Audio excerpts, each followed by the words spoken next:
हमारी संस्कृति, हमारे संस्कार सदा रहें हमारे साथ। सब्सक्राइब करें तिलक।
जय श्री कृष्ण।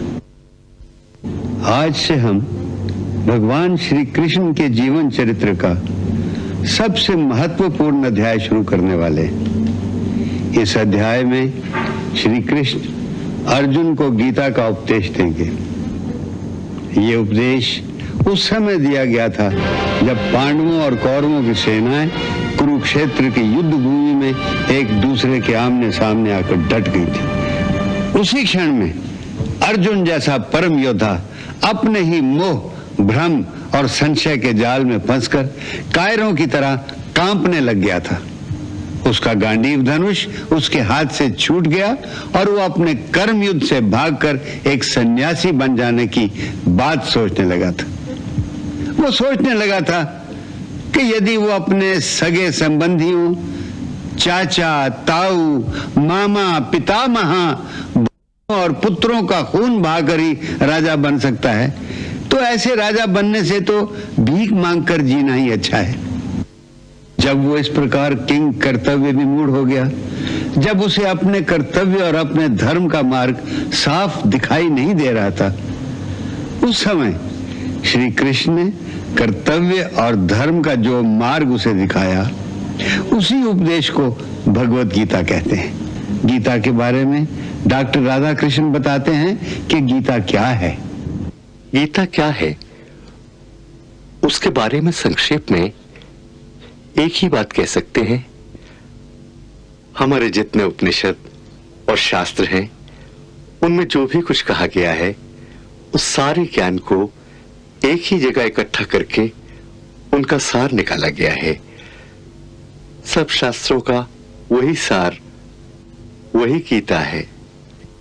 गीता के बारे में महात्मा गांधी ने कहा है कि जब भी वो किसी दुविधा में पड़ जाते थे या जीवन की कोई गुत्थी ऐसी उलझ जाती थी कि सही रास्ता दिखाई नहीं देता था, तो वो गीता का सहारा लेते थे।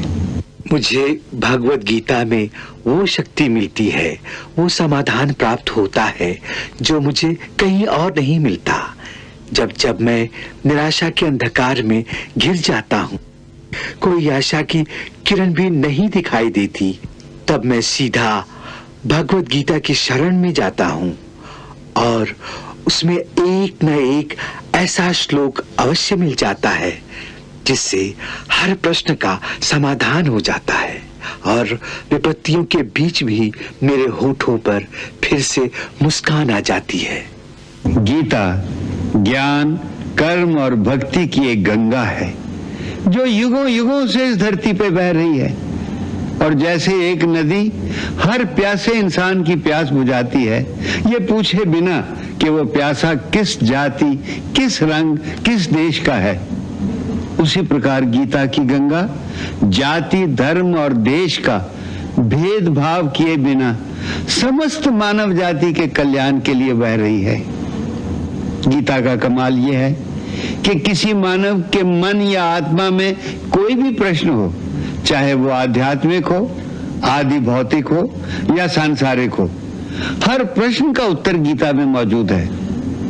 भगवान तक पहुंचने का रास्ता क्या है? आत्मा और परमात्मा का मिलन कैसे हो सकता है? संसारी जीवन में मनुष्य को कैसे रहना चाहिए, क्या करना चाहिए, क्या नहीं करना चाहिए, इस जीवन का ध्येय क्या है, आत्मा क्या है, परमात्मा क्या है, हर प्रश्न का उत्तर गीता में मौजूद है। उसी प्रकार गीता के बारे में लोकमान्य तिलक ने कहा है, श्रीमद् भगवत गीता हमारे धर्म ग्रंथों का एक अत्यंत तेजस्वी और निर्मल हीरा है। मनुष्य मात्र के पुरुषार्थ की अर्थात आध्यात्मिक पूर्ण अवस्था की पहचान करा देने वाला, भक्ति और ज्ञान का मेल करा के इन दोनों का शास्त्रोक्त व्यवहार के साथ संयोग करा देने वाला और इसके द्वारा संसार के त्रस्त मनुष्यों को शांति देकर उसे निष्काम कर्तव्य के आचरण में लगाने वाला गीता के समान बाल बोध ग्रंथ समस्त संसार के साहित्य में कहीं नहीं मिल सकता। जिस दिन ये दिव्य गीता भगवान के श्री मुख से उच्चरित हुई थी, ये उसी दिन की प्रभात का दृश्य है। अभी तो ये सूर्योदय से पहले का समय है जिसे अमृत वेला कहते हैं। इस पवित्र वेला में लोग अपने भगवान, अपने इष्ट को याद करते हैं, उसकी पूजा करते हैं।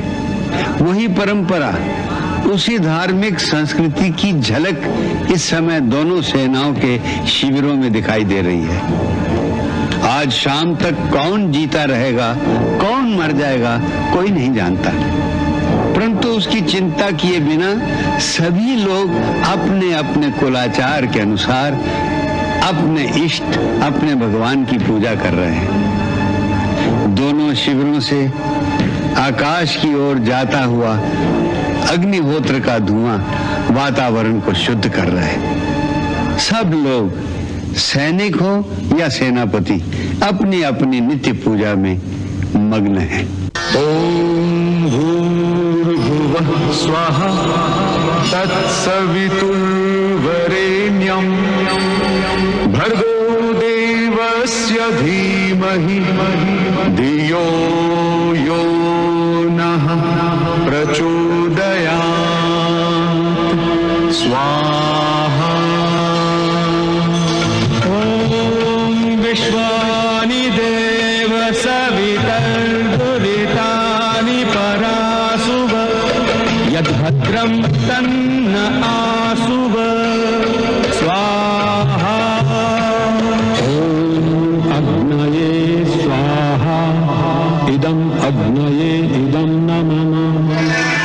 ओम अंतरिक्षाय स्वाहा इदं अंतरिक्षाय इदं नमः। ओम इंद्राय स्वाहा इदं इंद्राय इदं नमः। ओम नमः शंभवाय च मयो भवाय च नमः शंकराय च मयस्कराय च नमः शिवाय च शिवतराय च स्वाहा।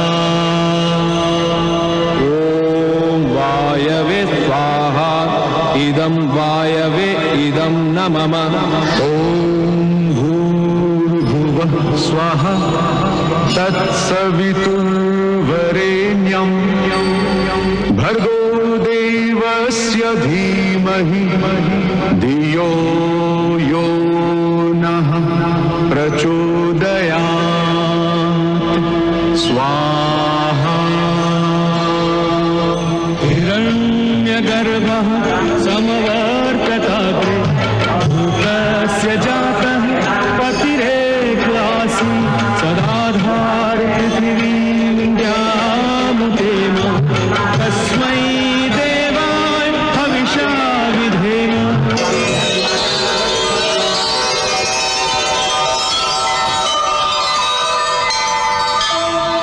ॐ पूर्णमदः पूर्णमिदं पूर्णात् ठहरो पार्थ। पूर्णमुदच्यते।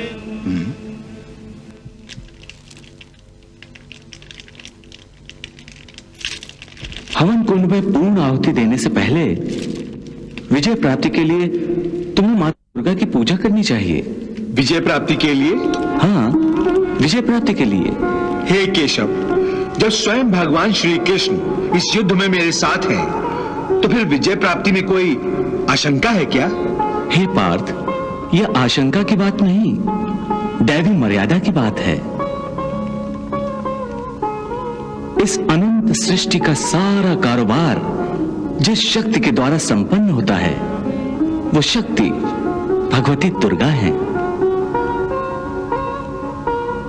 भगवान का एक रूप केवल संकल्प का है और भगवान का ही दूसरा रूप उस संकल्प को साकार करने वाली शक्ति रूपा भगवती दुर्गा है।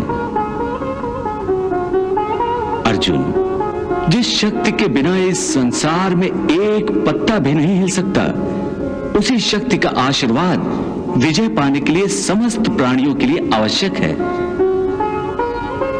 स्वयं मैंने भी राम के अवतार में लंका युद्ध से पहले भगवती दुर्गा जी की पूजा करके विजय का आशीर्वाद प्राप्त किया था।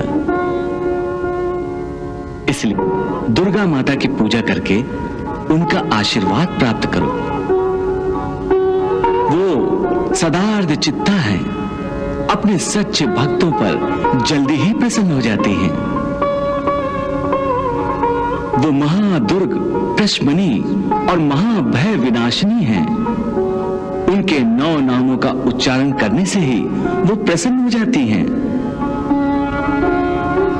इसलिए मन में उनके 9 दुर्गा रूपों को धारण करके उनसे विजय का वरदान मांगो।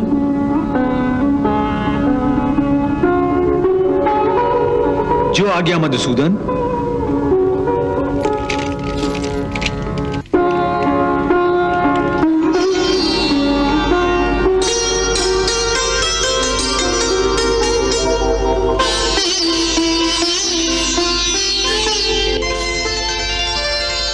हे महादुर्गा, महाभारत का महासमर मस्तक पे खड़ा है। महाबलियों के इस मेले में योद्धा एक से एक बड़ा है।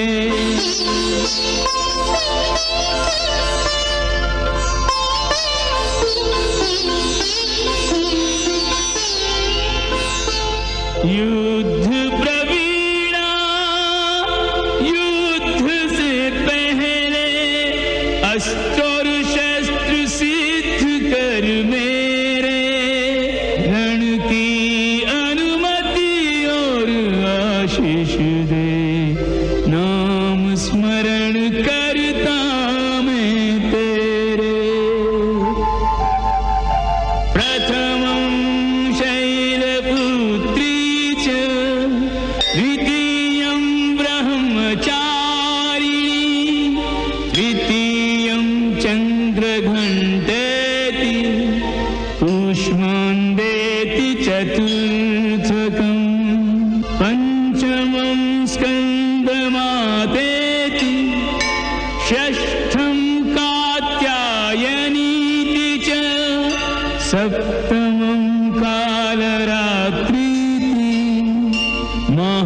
महागौरीति चाष्टमं नवमं सिद्धिदात्री च नवदुर्गा प्रकीर्तिता। चार भुजाओं वाली मैया इन भुजदंडों में बल भर दे।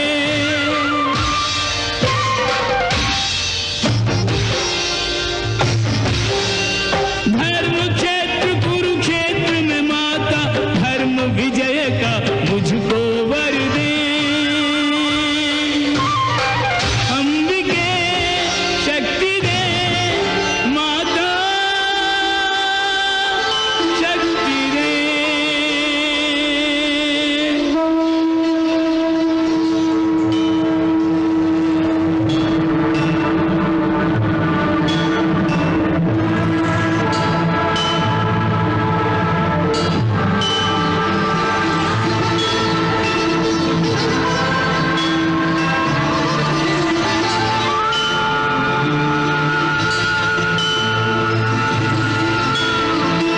जय दुर्गा जय माता। जय दुर्गा जय दुर्गा जय माता जय माता।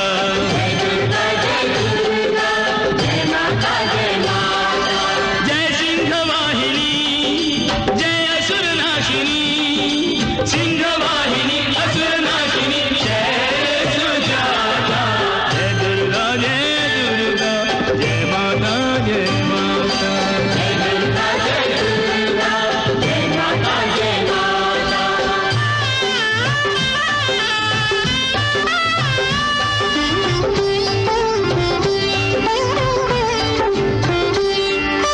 आद्याशक्ति अजन्मा अभिनव रूप धरे। दिव्यायुध संयुक्ता भय दुख दूर करे।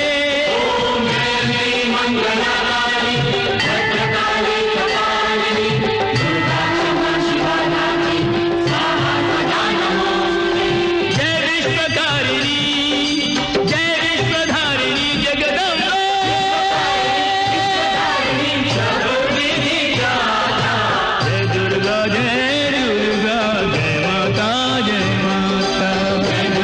जय दुर्गा जय माता जय माता।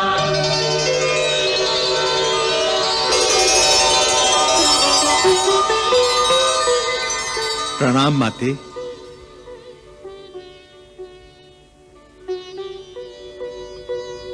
हे अर्जुन, मैं तुम्हारी भक्ति से प्रसन्न हूँ।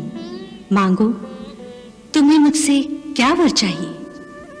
हे माँ दुर्गे, हे शत्रु संहारिणी, मुझे इस धर्म और अधर्म के युद्ध में धर्म के शत्रुओं का संहार करने की शक्ति प्रदान कीजिए। माँ, मुझे विजय श्री का आशीर्वाद दीजिए। हे देवी, आप मेरे सखा अर्जुन पर कृपा करें। ये धर्म के मार्ग पर चल रहा है। जिन्होंने इस पर अन्याय किया है उन्हें युद्ध में पराजित करके ये विजय श्री को धारण करे, ऐसा आशीर्वाद अर्जुन को दीजिए। हे पांडव, चिंता त्याग दो। तुम थोड़े ही समय में शत्रु को जीत लोगे। आप दोनों नर नारायण का रूप हो, इसलिए साक्षात इंद्र भी आप दोनों से युद्ध में शत्रुता मोल लेने का साहस नहीं करेंगे। तो फिर अन्य शत्रु कितने भी बलवान हों, आपके आगे तुच्छ हैं। इस युद्ध में अंतिम विजय आपकी ही होगी। तथास्तु।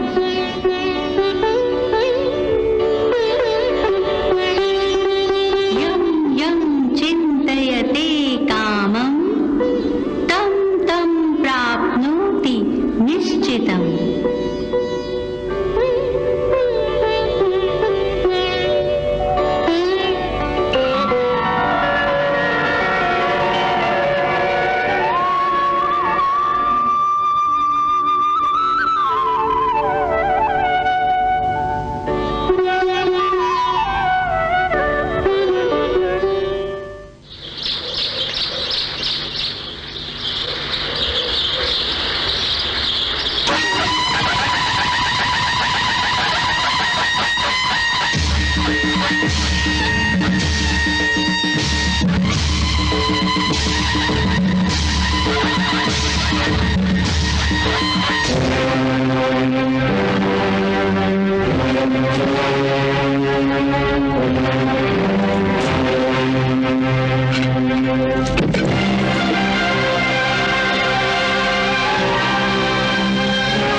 संशय और शंका की जो छाया इस युद्ध क्षेत्र में थी, वही छाया, वही शंका और वही डर हस्तिनापुर के राजमहल में बैठे हुए धृतराष्ट्र के दिल पर भी छाया हुआ था।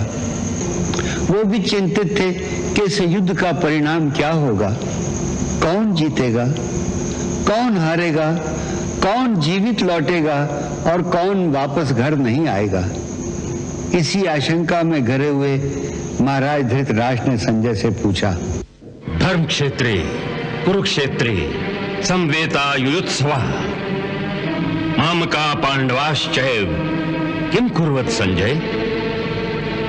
हे संजय, कुरुक्षेत्र जो धर्म क्षेत्र भी है, वहां युद्ध करने की इच्छा से इकट्ठा हुए मेरे पुत्रों और पांडु पुत्रों ने क्या क्या किया, ये तुम मुझे बताओ।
इस समय दोनों ओर की सेनाएं अपने अपने अस्त्रों शस्त्रों से सुसज्जित होकर युद्ध के मैदान में एक दूसरे के सामने अपनी सेनाओं का मोर्चा बनाकर खड़ी हो गई हैं।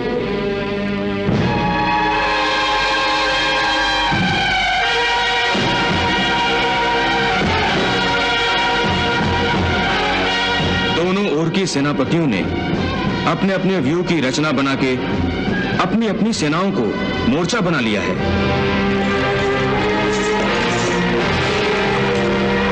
महाराज वासुदेव श्री कृष्ण सबसे पहले अर्जुन का रथ लेकर अपने सेनापति धृष्टद्युम्न के पास आए हैं।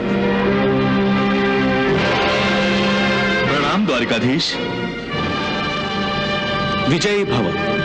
प्रणाम पार्थ। प्रणाम सेनापति। हे अर्जुन, मुझे पूर्ण विश्वास है कि तुम अपने पराक्रम से इस महायुद्ध में पांडवों को विजय प्राप्त करवाओगे। हे सेनापति, कृपया आपके द्वारा रची इस व्यूह रचना में मुझे अपना स्थान बता दीजिए।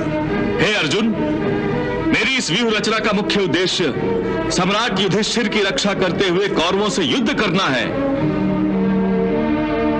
इसलिए बलि भीम को मैंने सम्राट के बाईं ओर खड़ा किया है और तुम सम्राट के दाईं ओर रहोगे तथा नकुल और सहदेव पीछे से मोर्चा संभालेंगे। हे अर्जुन, कौरवों के बाणों के तीव्र प्रवाह को रोकने का दायित्व तुम्हारा होगा। जो आज्ञा सेनापति।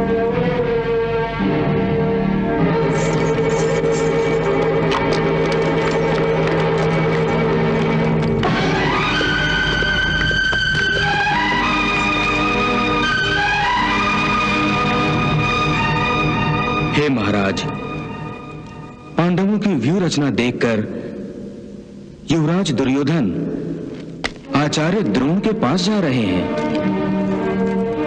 प्रणाम आचार्य। हे गुरुवर, मुझे इस युद्ध के निर्णय की तनिक भी चिंता नहीं है। आप जैसा श्रेष्ठ इच्छाभेदी धनुर्धारी जो उड़ती हुई चिड़िया पर आंखें बंद करके निशाना लगा सकता है, वो जिस पक्ष में हो वो पक्ष युद्ध में कैसे पराजित हो सकता है। गुरुवर, मुझे केवल चिंता है पितामह के प्राणों की। हाँ गुरुवर, पितामह के प्राणों की। पितामह के प्राणों की? अरे उन पर भला कौन शस्त्र उठा सकता है? यही हमारी भूल है गुरुवर। पितामह ने पांडवों का वध करने का निर्णय लिया है। यदि युद्ध के समय पितामह की बाणों की दिशा के सामने पांडव आ गए तो अवश्य ही पितामह के बाणों की दिशा बदल जाएगी। परंतु मुझे पांडवों पर विश्वास नहीं है। वो उस क्षण का लाभ उठाकर पितामह पर अवश्य वार करेंगे। हाँ गुरुवर, अवश्य वार करेंगे। यही मैं कहने आया था। गुरुवर, आप और पितामह जब तक मेरे पक्ष में हैं, मुझको कोई हरा नहीं सकता, कोई हरा नहीं सकता।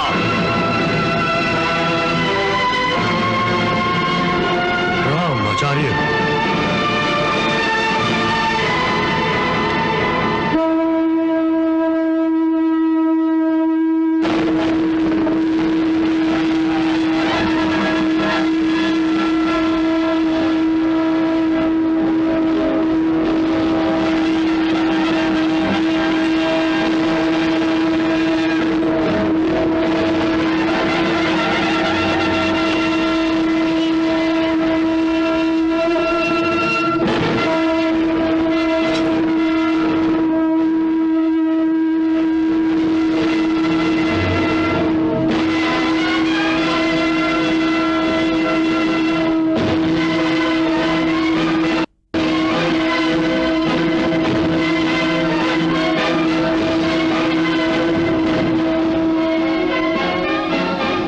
संजय, तो क्या युद्ध की घोषणा हो गई?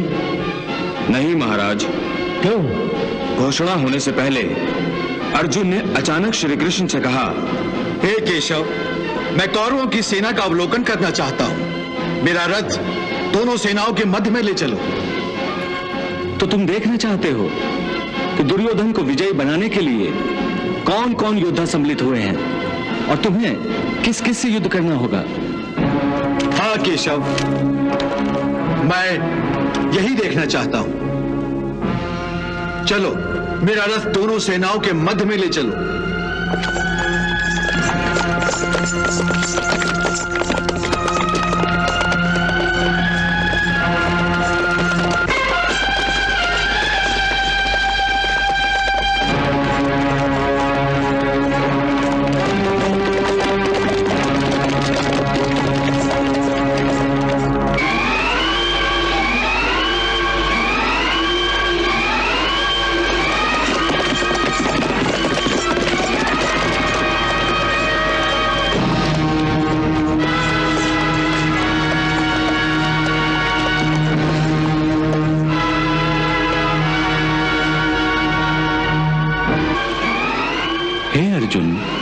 तुम्हारी इच्छा के अनुसार मैं तुम्हारा ये रथ दोनों सेनाओं के मध्य में ले आया हूं।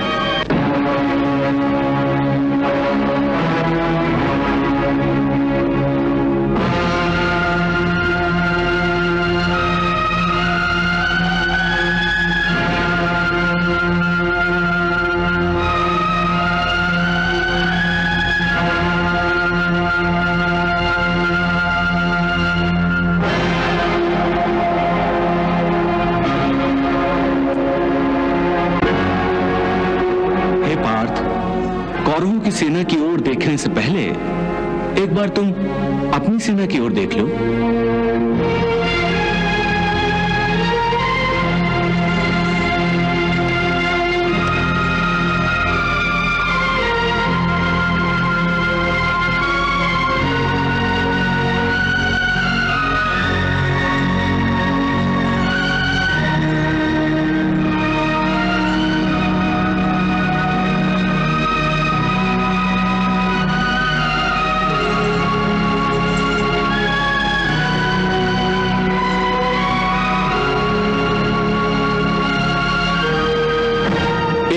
बलभीम खड़ा है जो अपनी प्रतिज्ञाओं को पूरा करने के लिए उत्सुक है।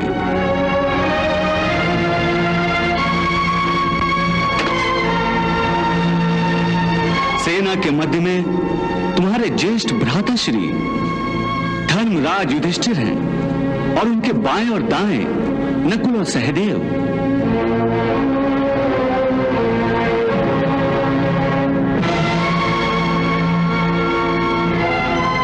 ये तुम्हारे चारों भाई तुम्हारी गांडीव की टड़टकार सुनने के लिए बेचैन हैं।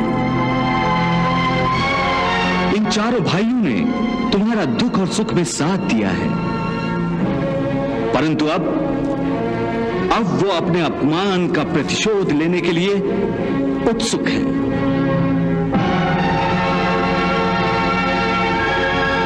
और वो देखो, तुम्हारा अपना पुत्र अभिमन्यु, जो नवी नवेली दुल्हन उत्तरा को आशंकाओं के घेरे में अकेले छोड़कर रणभूमि पर खड़ा है।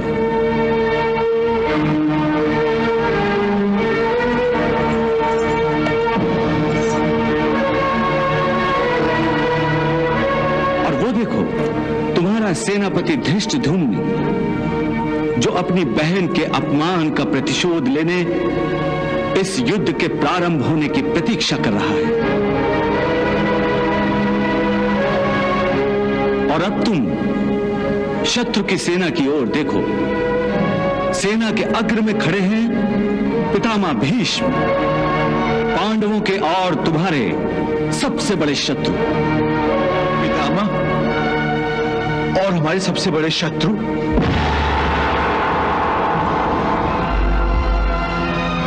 हाँ पार्थ, क्या तुम नहीं जानते? पितामह जैसा धनुर्धारी इस त्रिलोक में दूसरा और कोई नहीं है। पितामह ने परशुराम जैसे अलौकिक धनुर्धर को भी परास्त किया है। केवल उनके शौर्य और पराक्रम पर ही दुर्योधन ये युद्ध कर रहा है। पितामह कौरवों की विजय का आश्वासन है।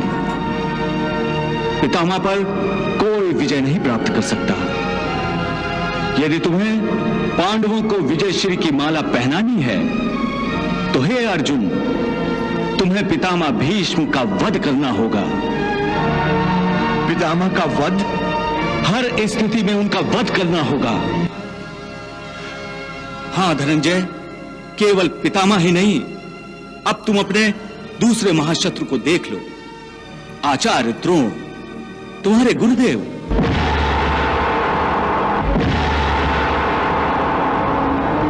तुम्हारा महाशत्रु। ये तुम क्या कह रहे हो केशव?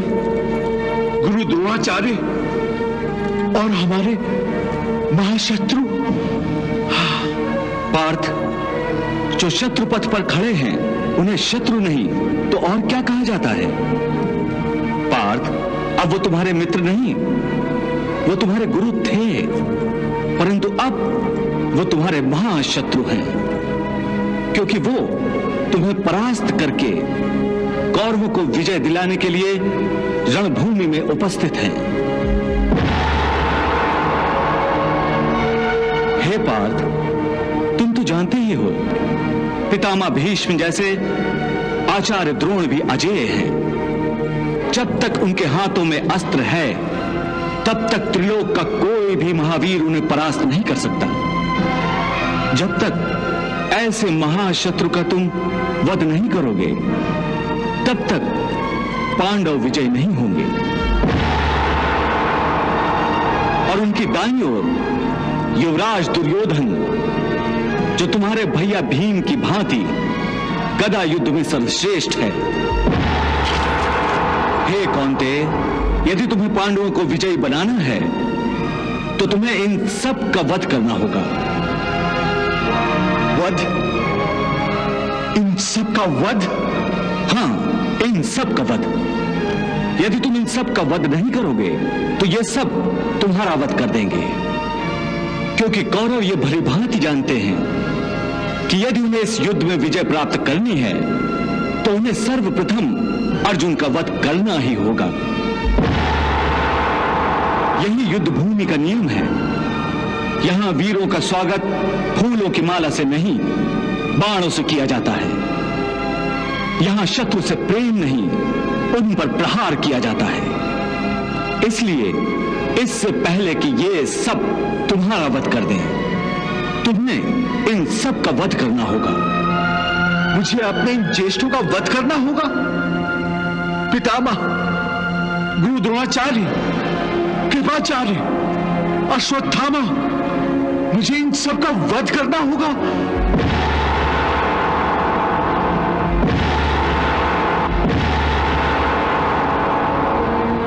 प्रेम, स्नेह और मोह माया के जाल में फंसे अर्जुन के लिए यह वो कमजोर क्षण था जब वो स्वयं कमजोर पड़ने लगा था और शत्रुओं की सेना में अपने सगे संबंधियों को देखकर उसके हाथ पांव फूलने लगे थे। उसका आत्मविश्वास डगमगाने लगा था।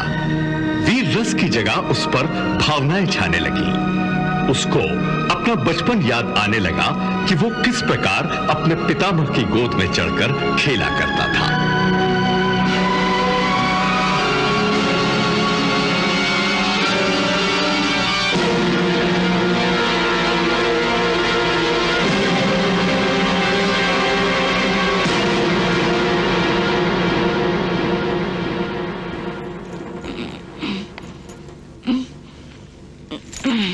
अरे अर्जुन, तुम मेरे धनुष से खेल रहे हो?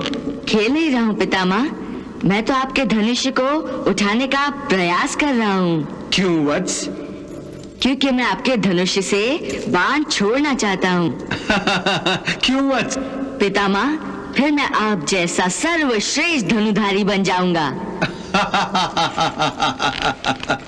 पितामह, आप हंस क्यों रहे हो?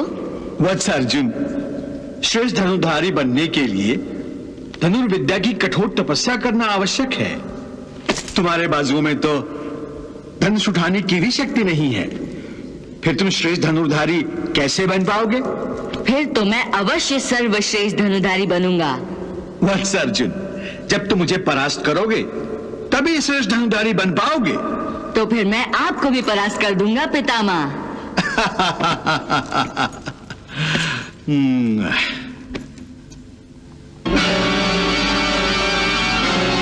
फिर उसे आचार्य द्रोण की याद आई। अर्जुन, निशाना लगाया? हाँ गुरुदेव। अब बताओ, तुम्हें क्या दिखाई दे रहा है? मुझे इमली के पेड़ पर बैठा हुआ एक सुंदर सा पंछी दिखाई दे रहा है। अर्जुन, तुम्हें केवल पंछी ही नहीं बल्कि पेड़ पर लगी हुई इमली और पंछी की सुंदरता दिखाई देती है।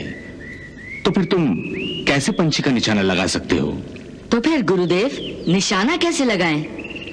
अर्जुन, तुम्हें जब पक्षी को निशाना बनाना है तब तुम्हें केवल पंछी को ही नहीं बल्कि उसकी आंख को निशाना बनाना चाहिए।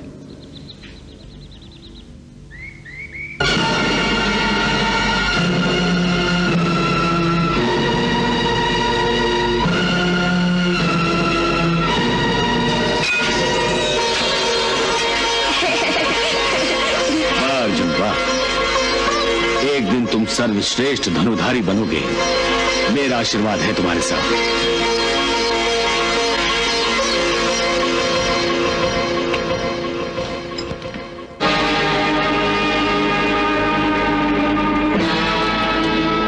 यदि तुम्हें पांडवों को विजयी बनाना है तो तुम्हें इन सब का वध करना होगा। क्या सोच रहे हो पार्थ? यह समय सोचने का नहीं, युद्ध करने का है। तुम्हारी गांडीव की टणत्कार सुनने के लिए न केवल ये युद्ध भूमि बल्कि आकाश में देवता भी प्रतीक्षा कर रहे हैं। वो देखो पार्थ, तुम्हारे पिताश्री देवराज इंद्र स्वर्ग से देख रहे हैं कि मेरा पुत्र मेरे दिए हुए दिव्य अस्त्रों से कब अपने शत्रु का संहार करेगा। वो देखना चाहते हैं कि तुम कैसी वीरता से युद्ध करोगे। अर्जुन ये सोचकर सर से पांव तक कांप गया और उसकी कल्पना शक्ति ने उस भयानक दृश्य को दिखा दिया कि वो अपने शत्रु का वध कैसे करता है।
अर्जुन, तुमने अपने ही कुल का संहार किया है, अपने ही भाइयों का वध किया है, अपनी ही बहनों को विधवा बनाया है तुमने।